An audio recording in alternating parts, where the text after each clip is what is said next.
Thank you for tuning in to Watch Mike Hike. I am Mike, and today I'm here to bring you the Big Agnes Fly Creek High Volume UL2. The Fly Creek has been around for a really long time, and for spring of 2016 they introduced the HV, or the high volume model, which I have here. And basically they made a few modifications to it, which I really appreciate. The ones that they focused on here, they really improved the tent. Some of the nitpicky things that I didn't like about the tent previously, they fixed it in this one. So I'm going to go ahead and stake this thing out, and we'll kind of go over some of the details, show you some of the sizing and setup features. Alright, be right back. Alright, so here it is all staked out. All I did was stake out the four corners and put the pole in place. The pole's pretty easy. Put all the sections together, it's all connected. You've got your two pieces that come out here that form the front of the tent, and your one ridgeline pole that goes all the way out to the back. There are 7 clips that connect the tent body to the poles.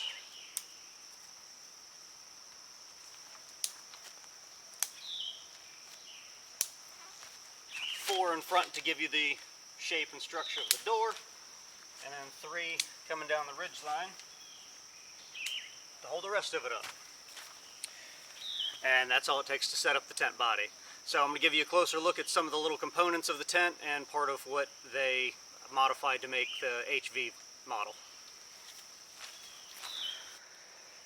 So up here on the front of the tent, you've got this blue hub right here, and this blue hub is part of what they changed in this tent to give you more volume in it. And so it's just the way that the poles come into this hub at a different angle. And so what it did is it made the front door almost vertical. It still slopes back a little bit, but it gives you a lot more usable floor space right here at the door. So as it used to tilt back before, you used to lose all that space that you could sit up in it. And then back here towards the back, or at the back, as the pole comes down, they put a bend in the knee right here. So what it does is, instead of this curving straight across, it gave a little bit of a higher lift right here, which made the back wall more vertical. And then also down here on the corners, I'm not sure how effective these are. They seem to kind of scrunch under their own tension. But by putting these 2 guy lines coming out, you've raised the bottom section of the tent, excuse me, just a little bit here to give you more volume all the way across the bottom. And you can see, before I put the rain fly on, you've got a lot of fabric along the bottom section of the tent here, and then the top of it there's all mesh. Give you a quick look all the way around it. I don't use a footprint on here, I just use a piece of Tyvek. I still need to trim mine up a little bit because you obviously don't want it sticking out like that because it will collect rain. And speaking of rain, let's go ahead and put the rain fly on.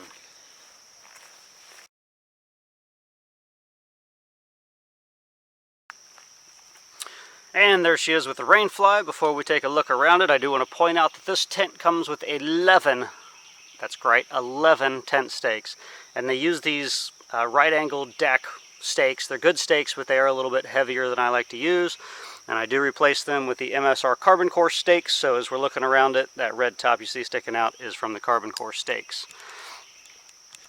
So you've got the vestibule here in the front. If I can get this off here. The vestibule staked out there in the front. You've got guy lines coming off the sides, which there's on the back side of each one of these lines, here and up here, there's a little line with a clip that connects to the body of the tent, which does help pull it out. I don't know if you can see it. There it is. Gives you a little bit more volume on the inside of the tent, just helps pull it out a little bit. The top one I don't feel really pulls much volume out for you, but it does kind of give a little bit of support to this sidewall of the tent, so if you've got some wind and stuff, it's not getting pushed in so far. The back corners of the tent here just get looped over the stakes that are there. As it is up front, you've got a clip right here that clips the fly to the body. And just coming around the other side, and let's go and take a look inside. You do also have 2 guy out points here, one on each side here, right next to the poles. So if it is windy, it'll help support the front end of the tent in the wind. You do have a little tab of Velcro there, and another one here to help keep the little rain flap here in place. And a catch on the zipper. So with making this HV model, one of my complaints was always about the old tent is that the rain, as it hit the rain fly here, would basically drop down right into the tent. It may still do that a little bit on this model, but by having this more vertical front wall here, they've made it so the top of the vestibule is a lot further, or a little further out, so you don't get so much of that dripping in issue with the rain. So let's take a look inside. I do have lightweight zippers on here, so you do obviously have to be careful with it. A lightweight mesh. It does feel very durable, but it is still lightweight. Inside, I've got one sleeping pad in here, so you can kind of get an idea of the volume. So this is a 20 by 72 inch pad, so it's just a regular size pad. And you can see that the floor space in here is more than adequate for 2 pads. One on each side. You'd be up against each other, but it is an adequate space. This is a 2-person tent, but I don't know if you can tell, but the sidewalls do slope in, even in this HV model. So unless you're really close to the other person that you want to be in here with, you know, after a couple days of getting hot and sweaty and stinking, how close do you want to be nestled up next to them inside of the tent? So as you're laying there, it's going to be, you know, close. You're down here towards the foot end of it as this wall slopes in. You might kind of be up against the side wall of the tent or just laying over on your partner. But as a 1-person tent, as I'm using it, perfect. Yep, so let's go ahead and crawl inside of the tent here and zip us up. Alright, so on each side of the door, once you come in, you've got a good sized pocket right here. Easily accessible from inside or outside the tent. If you have something stored in there you might need. And again, one on the other side.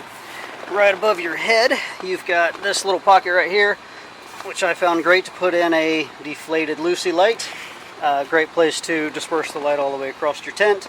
You do have 3 loops here, here, and here, so you could put up a little attic space there, or just some lines to hang stuff from.